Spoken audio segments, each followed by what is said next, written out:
Welcome to The Local Voice. I'm Jeff Harrison, your host, and this is where we interview people who are making a difference in the community, specifically entrepreneurial women who are making a difference in the community in their careers. And we have another guest today that's doing that exact same thing, Kate Spates, and now she's changed a little bit, haven't you, Kate? I have changed a little bit, yeah. You know, you've gone through, first of all, welcome. Thank you.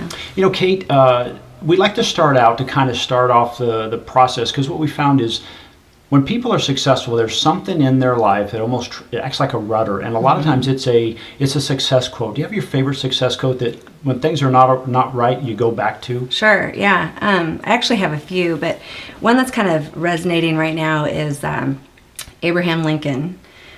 He said, "And in the end, it's not the years in your life, it's the life in your years." So I'm really doing a lot of living these last few years. You know, speaking of that, you know, when you talk about living your life, you dedicated a tremendous amount of time to your business. During that time in your entrepreneurial career, I mean, did you ever have any tough times, or even in life, did you ever have any tough time where it was like, you know, there was a crossroad, you really weren't sure what you were going to do, and if there was, what did you learn from that? There's always a tough time, no matter what you do. I think that I was pretty lucky in that the people that I worked with always had my back. I never really worried about that.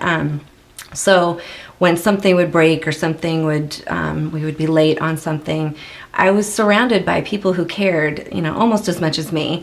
And they helped. They were there on a Sunday or on a 9 o'clock at night when I needed them. They were there, and I think it was a give and take. I developed a culture that was more like, your time is valuable and so is mine, and don't miss your kids' play or when they get an award. I wouldn't want you to ever miss those things and then resent me, but I may have to call on you at 7 o'clock at night, and so it's a give and take. I want you to have a great quality of life, but as well, I'm going to ask of you. And so there was a great loyalty that came with that. But it is a culture shift, and I think that I've talked with a lot of entrepreneurs lately. It's a thing working with millennials, especially. They really, quality of life means more than money, and having freedom to be in control of their schedule is very, very important. I mean, it's important to me, so I think that's why it was easy for me to adapt to that. But so anyway, I would have their loyalty, and they would have my back whenever anything went awry. It was never just all on me. So how do you attract those kind of people? Like in the interviewing process, how do you find that person to even come through your doors that realizes, hey, you know what? I'm going to have to act like this is a startup, and this is my life here. But she's also going to give me that flexibility to see my family. How did you attract those kind of people, Kate? What did you do differently, you think? You know, maybe because I did get out and talk a lot, and people would come up after and say, you know, I'd like to work with you, or, you know, I would get resumes when I didn't even have an open position. And a lot of times that's how my business grew, actually. If a person came to me, and honestly, it didn't matter to me. When I started in the internet industry, it was like in its infancy. And so I was, you know, in it for 17 years. And there weren't a whole lot of people that had, you know, gobs and gobs of experience. And so I had to hire based on a really good attitude and a willingness to learn and be flexible and be a problem solver. Like, that was huge to me. So in my interview with them, I would kind of challenge them with some problem how would you solve this problem, and to see their technique or their ability to be flexible and think on their feet made me like, okay, I don't even have a job available for you, but like, I feel like I should hire you because you're going to make my life easier, and then I can in turn go out and get more clients. And so I ended up getting up to 12 people, and that was way outside of my comfort zone. But we grew, and I made it a conscious decision that I wanted to go big. And looking back, I wish that I think my ego might have been in there a little bit. I wish that I would have stayed within my 8 people was really my max as far as making money and being able to sleep at night. When you have that many mouths to feed and that many people counting on you. I mean, I can't even imagine having 400 employees or something. So that was just outside of my comfort zone. But, you know, and natural progression to people left that didn't cut it or that didn't fit in the culture. You know, it's work culture, you spend a lot of time at work. And so if you don't believe in what your boss believes in, or your leader, you're never going to make it. You have to feel that same feeling. And I was very service driven. And I think that's from my years in the hotel industry. But and I think that that's what made me successful in the internet space, because a lot of times, computer nerds like to make the client feel like they really need us. And so they'd talk in jargon and talk as if you really wouldn't understand. Whereas I was like, you could totally do this if you spent, some time, if you like this. Right. Like, I can teach you how to edit your own website if you wanted to, but if you don't want to, and that's not the best use of your time, we're here for you. We're your concierge service kind of thing. And so I think that that's what kind of, in the early days, that's what set us apart from others. Yeah. Now you built your own company up to 12 people, and then you went another way. You actually joined with another company or bought another company. How'd that work out? I sold my company to a friendly competitor. And that worked out great, actually, because he really solved my problems. And when you start a company and you're 28, you don't really think about how's this going to end. And along the way, I had kids and some kids with special needs, and my priorities shifted, and I really needed to focus more on them rather than growing this thing to be a juggernaut. Although I was driven, I really struggled with that daily. And I've always been pulled in the nonprofit world. That's where my heart is, and so it ended up being a great way for me to exit out of that industry. And sell my clients and my team and my culture, and we were a good match for each other because he really wanted that service driven culture in his culture. And now things change, and it's hard for adapting, and people leave and clients leave, and it's a strange thing when a company is bought or sold. And so it's very hard for me it was hard for me to let go. And I'm still in touch with several clients, and they still call me and ask for advice. And I love that. I mean, I cared about their business enough that I wanted to promote it for them. So, yeah. So now you built a company, you sold it, and now you've walked away from that, or you moved away from that. Tell us what you're doing now. What's really fulfilling your days now? I spend a lot of time on all the nonprofit groups that I've been involved with, especially ones that had programs that were really trying to get off the ground. One specifically is the Coachella Valley Community Trust. I was on the board for a couple of years, and recently stepped down off the board so that I could become the program director for our biggest program, AMP, and that is Academy of Musical Performance. And it's a summer camp for kids that are young musicians. And last year was our first year, and it is spectacular. It changed me, and I saw these kids just transform. So that kind of lights me up. I get excited about that. And then I'm doing some fun consulting projects. And the thing I like about consulting is that it's still my time. I can do it when I want to. I sometimes like to work at midnight, or 3 o'clock in the morning, or whenever something strikes me. And that way I can be flexible with my kids. But being a consultant to my clients is like they get me on their team. And I've got to do some really fun things. And some things that were like, yeah, I could do that. Of course, marketing, I did that all the time. But I really like out-of-the-box thinking. And one of my clients had me help her, and we called it executive integration. And I think that this happens in the desert quite a bit. People move here, or companies pay for somebody to transfer out here, and then they kind of don't get integrated into our society, into our culture, into our organizations, and they don't find a group of friends that are nurturing, and so they bail after a year. They give it a go, and then they say the desert's just not for me. And whereas I've been in the desert for 35 years, I think it's fantastic. I love to travel, but I always come home. Like, this will be my home forever. And so I know people that, are in their 20s into their 70s and 80s. And so when she approached me and said that's her biggest challenge, is losing people, really good people, after she's trained them and spent a lot of time and money, to lose them is heartbreaking. Yeah. And so I said, how about if I kind of become their friend and introduce them and, help them find an apartment, help them, drive them all over town and introduce them to different groups of people. And, it's even fun when I think I made a little love connection. I think that's one of the most rewarding things in business that I always have, is that being that connector.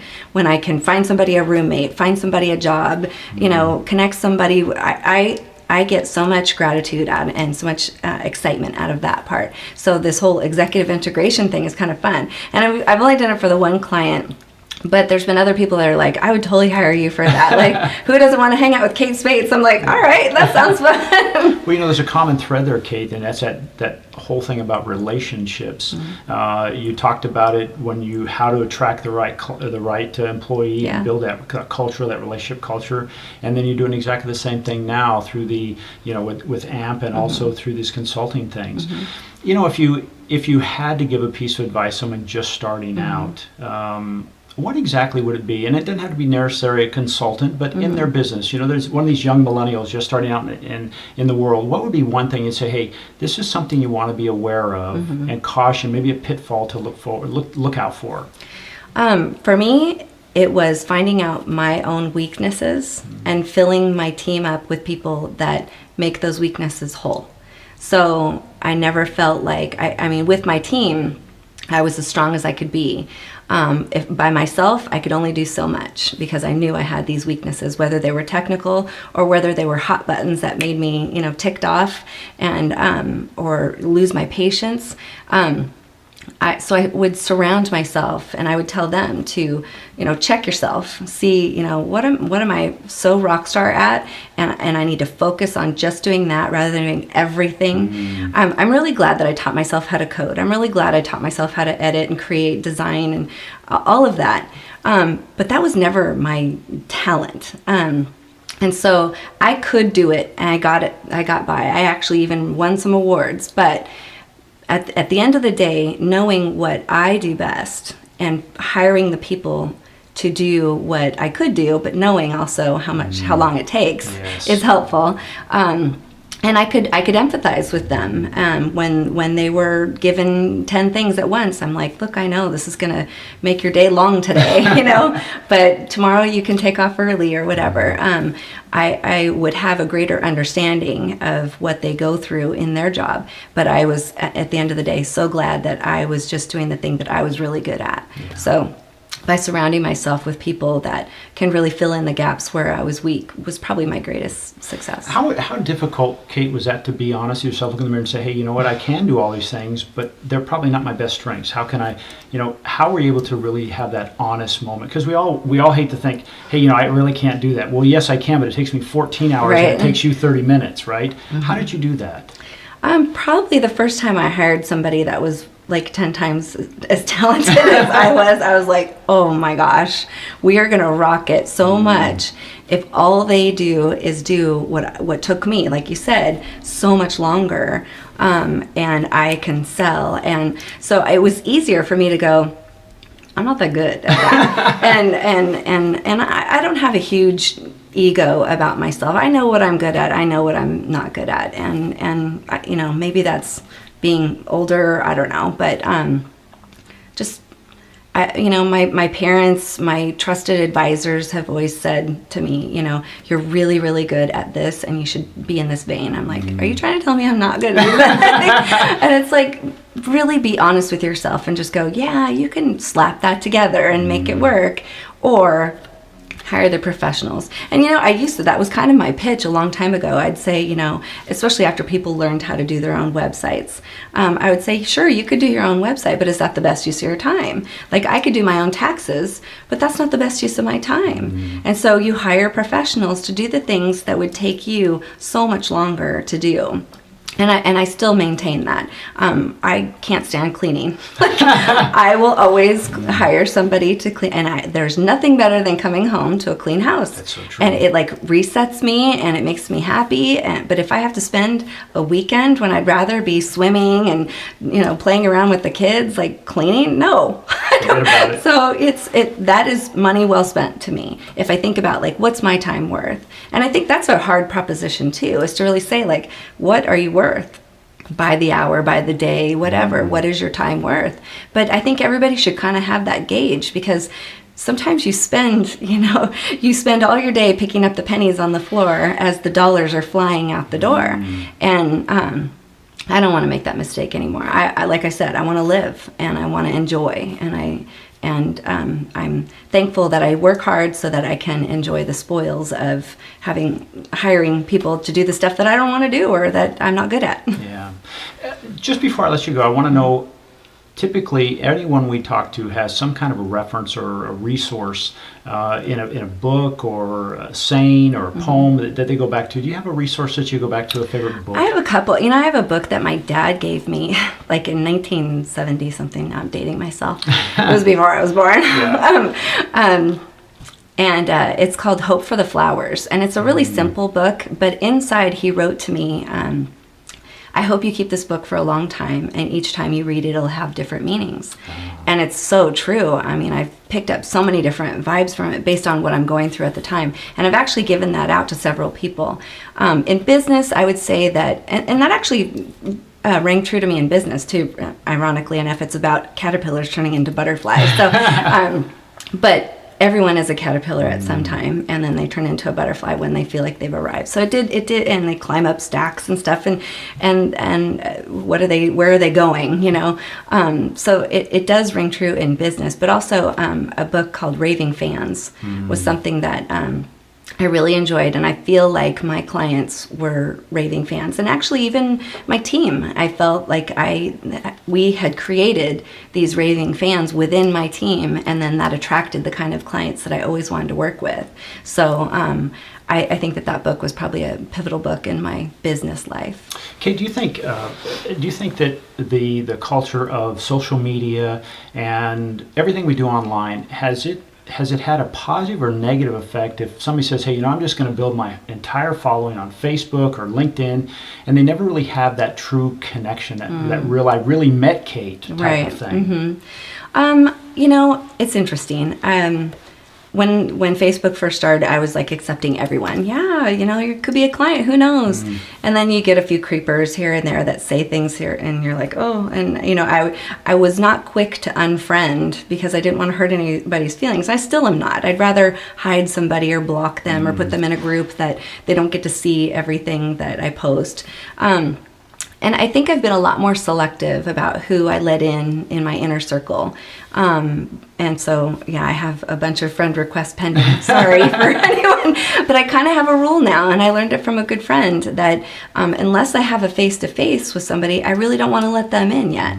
And so there's been times where I've let somebody in because we have 300 friends in common or something. I'm like, surely I've met them, and their name sounds familiar. I bet I've met them. And then I get to know them, and I'm like, oh, I like them, even before I've actually had a conversation with them. So it kind of can go both ways. And I haven't had a negative experience as far as like hate goes or anything, but I've certainly seen that, especially in our political climate right now. It's like everybody's got a lot of really big opinions, and everybody's very fearful about what's going to happen with the election.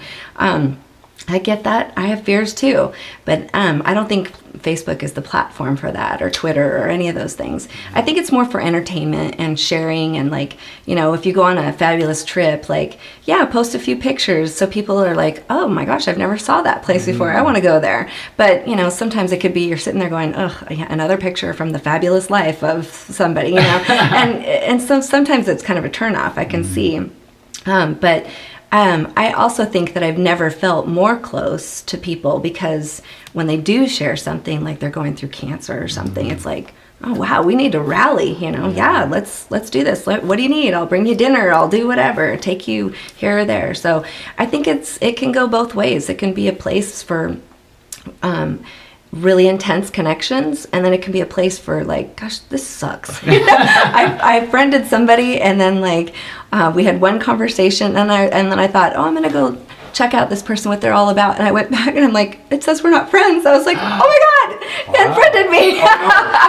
And so I was like, wow, I wonder what's behind that. But it bummed me out, and I'm like, this is why I will never unfriend somebody, because it does, like, it's like, oh, I'm not wanted, and nobody wants to feel that way. So that part I really don't like about Facebook or any of the socials, you know. And I don't like when people are mean and say, you know, that they, you know, they're too good for this or that. I don't like that. Like, we're all human, like, so no.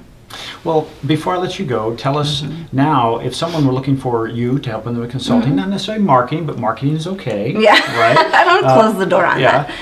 And also as far as your charitable organizations, how would someone get in touch with you and want to know more about you and what you're doing? I actually, it's funny, I set up a about.me page years ago, and I thought, well, this is kind of a good place for me to put my bio and some pictures and my social links and stuff. And then I bought katespates.com and I just forwarded it over there. Okay. And there's no like direct email link to it, but you can email me through the site. And so yeah, if you went to katespates.com, it would pull up my About Me page, which is kind of a neat thing. I haven't looked at it in a while, so but I have all my organizations that I'm involved with listed on there, and bios and stuff, but it's not like got a catalog of pictures or anything. You know, I think, you know, when somebody Facebook friends requests me and then follows it up with a message of why they've contacted me, whether it's I had a conversation with somebody that I know personally and they said that we could connect on this and this, then I'll like, oh yeah, of course, and I'll accept. So I think that that's also an avenue to reach me or anybody. I have it, my profile is pretty locked down, but you can, you know, friend request me. Well, that's another great takeaway that you said there is, you know, you send us a request, but then you followed up with a private message. Yeah. Private message. Hey, this is why. Yeah. Right. Yeah. That probably doesn't happen a lot in the Facebook world. Yeah, it? well, and like I said, I don't think Facebook is a great place for business necessarily. LinkedIn, and I do get private messages through LinkedIn. A lot of times it's just spam and stuff, so I don't check it all that often.